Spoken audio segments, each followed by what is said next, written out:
tiningnan ko sir, we are connected talaga ano, Pilipinas tapos kayo din diyan sa Australia, even yung mga bansa na gustong sabihin natin sumakop sir sa Indo-Pacific, di ba? Totoo yan. Bali, yung 95% katulad sa example na lang yan, 95% ng two-way trade between Philippines and Australia is Oo. by water. So Oh, talagang critical ang sea route. okay. Sige sir, sa pananaw nyo diyan sa Australia, ano ang pangunahing dahilan kung bakit mas need paigtingin ngayon ang depensa at kooperasyon ng Pilipinas, sir? And the update yung Senate resolution na kinukundi na to Chinese Embassy na sinasaway yung mga tao sa Pilipinas, mga institusyon sa Pilipinas, sir. Kung titingnan mo ang mapa mo, Kevin, ang Australia is a continent. Wala kaming kapitbahay by land. So talagang sea route lang ang aming pag-asa para mabuhay itong bansa na ito. Being the largest coal exporting country in the world and 40% ng uranium ay nandito. So talagang apektado ang aming trade kung sakaling magkaroon ng sigalot yan sa West Philippine Sea na kung saan ang Australia this year ay magtatayo ng 5 EDCA site dyan sa Pilipinas. Mm-mm. So, tingin nyo, sir, ano yung maging papel kaya dyan, sir, sa Philippines and Australia?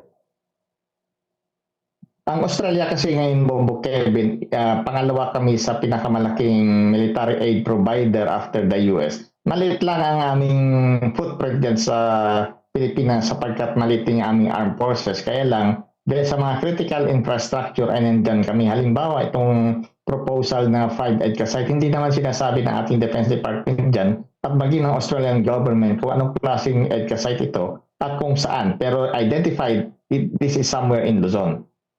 Oh, okay. Tapos, pero sir, kumusta naman? Kumusta yung mga tao diyan, mga Australiano, even siguro sa media nila? Pinag-uusapan ba ito diyan, sir, sa ideya nito na maaring maging frontline ang Pilipinas sa mga posibleng regional conflict sa Indo-Pacific? Ang ano kasi dito, Bobo Kevin, ang politics is iba.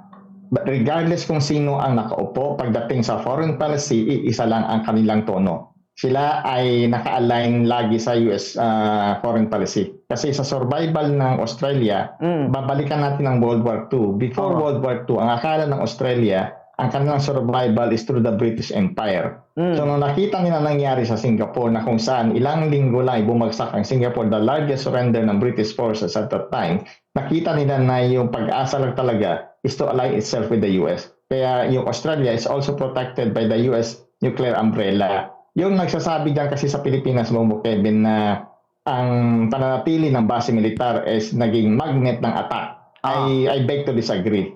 Tingnan natin ang basihan. Before 1992, nandyan ang US military bases sa Clark and Subic at 4 na maliliit na military bases pa dyan. Unfortunately, at that time, natalo sa boto ng isa 20 that was 12 to 11, 23 senators at that time na sinipa ang US bases. Ano ang nangyari? Nung sinipa nila kasama diyan si Erap Estrada na naging presidente, diyan pumasok ang China sa West Philippine Sea. Inagaw nila ang Mischief Reef. Yun ang simula. Noong 1995, presidente na si President Ramos at that time. Nakipagsayawan pa, kantahan pa sila diyan sa Manila Bay to appease the situation. Kaya lang sabi ng China at that time, fisherman's shelter lang daw. Alam naman natin na Mischief Reef sa ngayon ay may runway. Noong 1999, siguro na-realize ni Estrada ang kanyang kalokohan kasama si Orly Mercado na senador at that time ang naging defense secretary niya. Isinadsad nila ang BRP Sierra Madre. Yan ang simula. Tapos ang tanong ko diyan sa mga makapili at saka pro-China, bakit hanggang ngayon ang BRP Sierra Madre hindi ginagalaw ng China? Kasi yan ay isang active ship. Protected yan ng isang kapirasong papel. Yung kapirasong papel na sinasabi ko, ito yung Mutual Defense Treaty. Alam ng China, kapag ginalaw nila yan, magkakaroon ng rason ng Amerika na pumasok sa sigalo. Sige. Pero sir, di ba yung mga military infrastructure project, medyo malaking gastos din yan. normal ba ito sa tingin nyo dyan sa Australia? Normal ba ito na cooperation o malaliman talagang strategic move ito, no? Hindi ito normal, Bongbong Kevin, kasi sa Pilipinas lang magtatayo ng EDCA site ang Australia. Ang doctrine kasi ng Amerika sa ngayon ay yung gone are the days na malalaking base militar, except dito sa Japan and Korea. Yung ginagawa ng Amerika sa ngayon sa Indo-Pacific, may mga small runways na abandoned na 8 years. Hinukay nila uli. Maglalagay sila ng maliliit na footprints katulad dito sa Darwin sa Northern Australia. Mayroon ditong tinatawag na US Marine Rotational Force. 2,500 na katao yan. Every 6 months in and out. Diyan sa Pilipinas, ewan ko kung nabalitaan nyo, nagtayo ang US dyan ng US Army Rotational Force composed of a battalion. So ang battalion is about 300 to 600 na US Army personnel. Ang playbook kasi ng Amerika sa ngayon, in an event of a shooting war, yung unang tatamaan dyan yung Japan and Korea at saka yung Guam kasi nandiyan ang malalaking concentration ng military bases. So itong maliliit na forces, ito ay magre-reinforce kung sakali magkaroon ng shooting war. Hopefully not, pero mas mabuti na yung handa kaysa iiwanan tayo sa kangkungan. Kaya siya na nagsasabi na iiwanan tayo ng Amerika pagdating sa giyera, tingnan niyo uli ang Sierra Madre. Bakit hindi ginagalaw ng China? Okay. May mga meaning ang mga ginagawa. So, dapat strategic move talaga, sir. No? Advance ka dapat parati. Pero, sir, sa halaga ng proyekto, Australian public, opposition parties, anong tingin nila? Hindi mawala yung opposition, kaya lang the government, sabi ko nga, dalawa ang political party malalaki rito. Para itong Labor sa ngayon, this is the equivalent of the Democrat, at saka yung Liberal, which is the equivalent of the Republican, they are one pagdating sa foreign policy. Hindi katulad yan sa Pilipinas na pagdating nung simula nung panahon ni President Marcos Sr., pro-America. Pagdating ni Cory, pro-America. Pagdating ni Ramos, pro-America. Sa ERAP, medyo alanganin, pero US, nandun po bumalik ang US na panahon ni ERAP after na pinasipa niya. Pagdating ni GMA, pinayagan niya ang China na mag-survey dyan sa South China Sea, which was declared unconstitutional ng ating Supreme Court noong 2023. Pagdating ni Pinoy, doon nawalan tayo ng control sa Scarborough Shoal. So, dinimanda ni Pinoy ang China sa The Hague. Pagdating ni Rodrigo Duterte, the worst na nangyari, binaliwala niya yung win. Walang transparency dyan sa South China Sea. Hindi natin alam ano nangyayari. At the worst pang sinabi niya, humihiwalay ako sa America militarily and economically. Pero that was a false promise. Pagdating ni President Marcos, ang first state visit niya, kasi niya, the biggest neighbor natin, ang China. Pagdating niya doon, wala siya nakuha. So, bumalik na naman tayo sa Amerika. So, napansin mo, in each administration, paiba-iba ang ating policy. Samantala, ang China iisa lang to control and get the whole of South China Sea. Okay. Sir, sabi ng ayon sa Australian Strategic Policy Institute, mas malapit na ang alignment ng Canberra at Manila kaysa Canberra at Washington. Any tingin nyo dito, sir? Mayroon kasing pananaw, Bongbong Kevin, na very unstable si President Donald Trump pagdating sa promise sa allies. Halimbawa, yung sa sa NATO, sinabihan niya NATO countries na step up with your defense, which is my point siya. Kasi nga, for so long, itong mga European allies, kukunti ang kanilang ginagastos, they are riding sa American nuclear umbrella. Pagdating sa Taiwan at saka sa Japan, saka sa Korea, sinabihan niya rin na gumastos kayo. Pero pagdating sa Pilipinas, ibang treatment ni President Trump. Actually, this year, ang start ng $500 million na foreign military grant, hindi ito utang. Ito ay grant. Ibig sabihin, ito ay para kang binigyan ng SM gift check, Bongbong Kevin. Pwede mo lang bilhin na sa US equipment. Hindi mo pwedeng bilhin na Korean equipment kasi dapat bumalik ang pera sa kanilang taxpayer. So for the next 5 years, tatanggap ang Pilipinas ng $500 million sa foreign military grant. Okay. Pero sa perspective ng Australia, hindi ba nila nakikitang bumababa yung tiwala sa commitment ng US sa seguridad sa Indo-Pacific? Although, sabi mo nga, sir, yan, may grant. Tapos, you've said yung rotational forces wherein 2016 until 2025, meron mga rotational presence nagaganap taon-taon. Sir, pero ano ba? Is it true na tinitingnan ng Australia na medyo bumababa ang tiwala sa commitment ng US sa seguridad sa Indo-Pacific? Ang nangyari kasi sa Amerika, Bombo Kevin, alam naman natin na very unstable nga ito si Donald Trump. Hindi natin alam ang susunod niyang sasabihin bukas. Oo. So dito, may project ang Australia, ang tawag dyan AUKUS. Ang AUKUS is a submarine deal with the US na kung saan ang Amerika ay magbibigay ng nuclear submarine technology for the first time since the 1950s. Oh. Ang tanging bansa na binigyan ito is ang United Kingdom. So AUKUS stands for Australia, UK, and US Alliance. Na kung saan Australia will become the 7th country in the world to operate a nuclear-powered submarine. Ang ginagastos ng Australia sa nuclear-powered submarine project na is 36 million Australian dollars per day. You heard me right. 36 million dollars per day. Oh, grabe. Di ba? Sige. Sir, so sa Luzon, may mga ilalagay ang Australia. So, for the record, gaano talaga kahalaga itong Luzon para sa Australia? Lalo na sa konteksto ng West Philippine Sea, dyan sa Taiwan Strait din, or even South China Sea. Ang problema kasi, Bombo Kevin, sa Philippines sa whole, ang concentration ng ating mga kababayan is dyan sa West Philippine Sea practically. They forgot the main problem is Taiwan. Lalo na nagsalita itong si Marcoleta na West Philippine Sea, pamigay natin yung Kalayaan Group of Island. Pero babalikan ko mamaya si Marcoleta, itong Taiwan Strait kasi, ito yung problem. Taiwan is the manufacturer of the world's best semiconductor. Yung chips, yung nasa telepono mo, nasa kotse mo, sa computer mo. Sila lang may hawak nun. Kapag at ang problema pa, another problem na sa constitution ng China, yung anti-secession law of 2005 na kung saan may tatlong provision doon, Article 8 yata yun, na kung saan kapag ang isang provision doon, kapag ang Taiwan ay nag-declare independence or kapag ang lahat ng peaceful means ay na-exhaust, China has the right to invade Taiwan.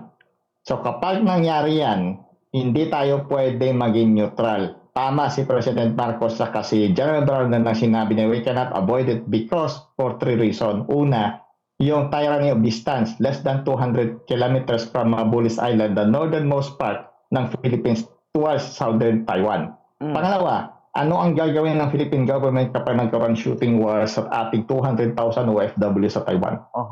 That's a big question. Pangatlo, mayroon tayong commitment sa Mutual Defense Treaty. Hindi tayo pwedeng neutral. Kung gusto nyo na maging neutral, sabihin nyo sa Senado, lalo yung si Marcoleta, na punitin ang Mutual Defense Treaty. Okay.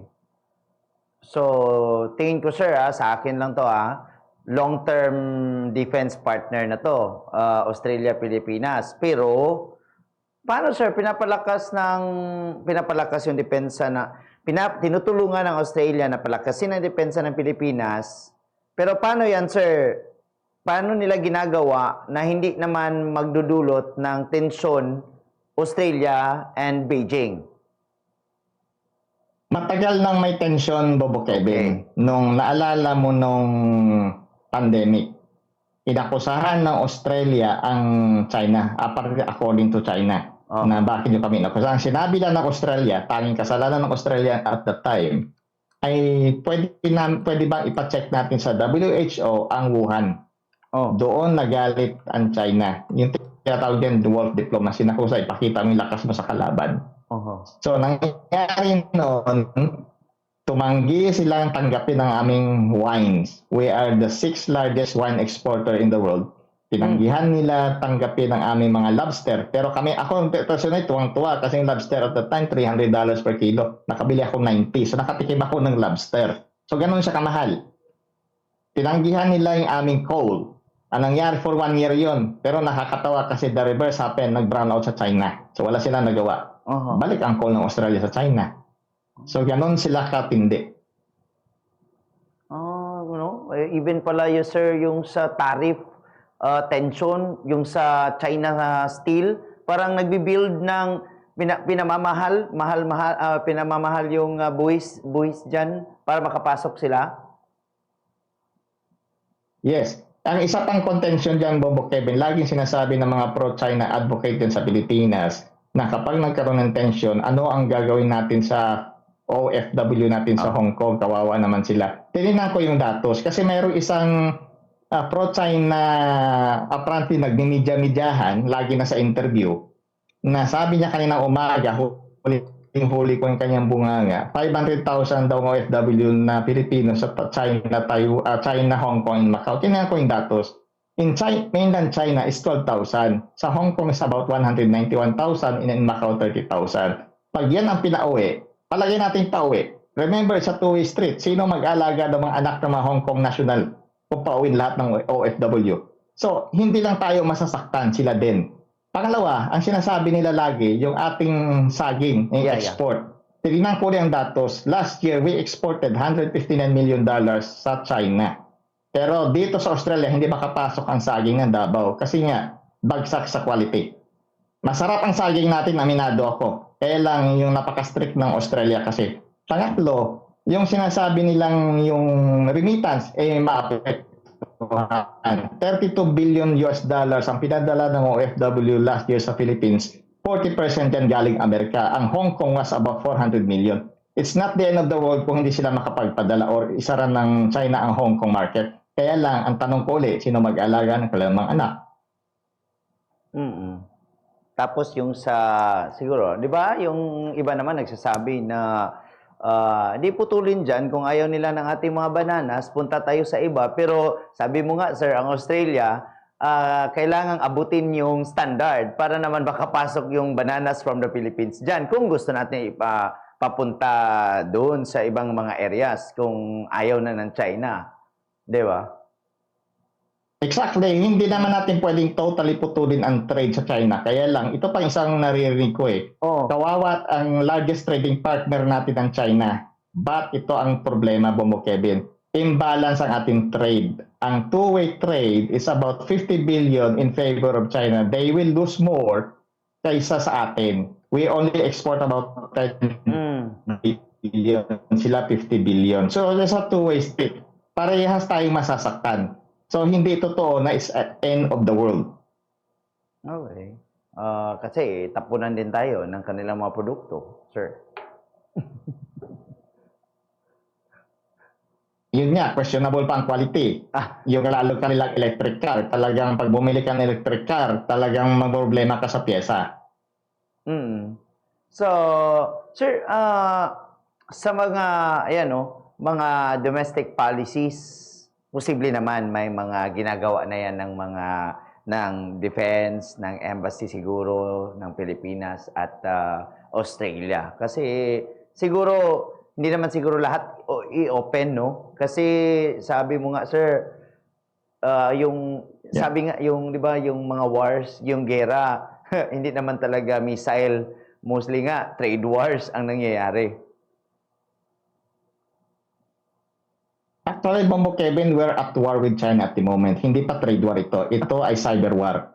Doon sa online, kung mapansin mo, simula nang umupo yung current Chinese ambassador, apparently galing yan Washington DC, napakagaling na operator. Kung papansinin mo, meron kasing tinatawag na Vienna Convention on Diplomatic Relations, specifically sa Article 41. Sa mga nakikinig, pwede nyo i-google sa ngayon kung talagang duda kayo. Nakalagay doon ang protection of diplomats. At the same time, hindi pwede makialam ang mission o the Chinese embassy sa local politics. Ginagawa niya. Pinag-away-away ang mga Pilipino at saka lalo itong siyam na senador na tinatawag.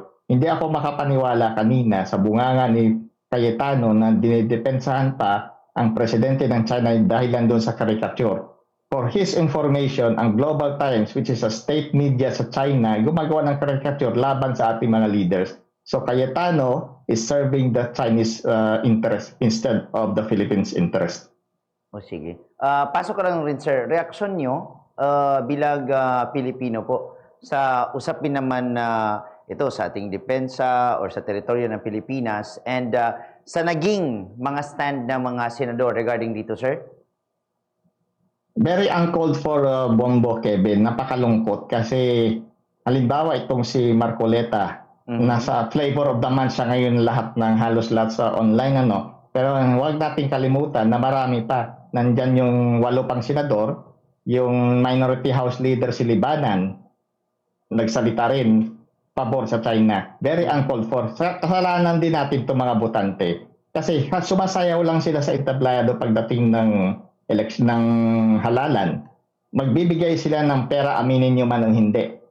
Iboboto nila. You forgot the senators will sign a treaty, foreign treaty later on. So ito nangyayari. Na-influencean sila or nabili sila nung foreign interest para ipaglaban ang foreign interest kaysa interest ng ating bansa. Okay, pero this hapon, sir, wala mang wala mang nag-question sa Senate resolution.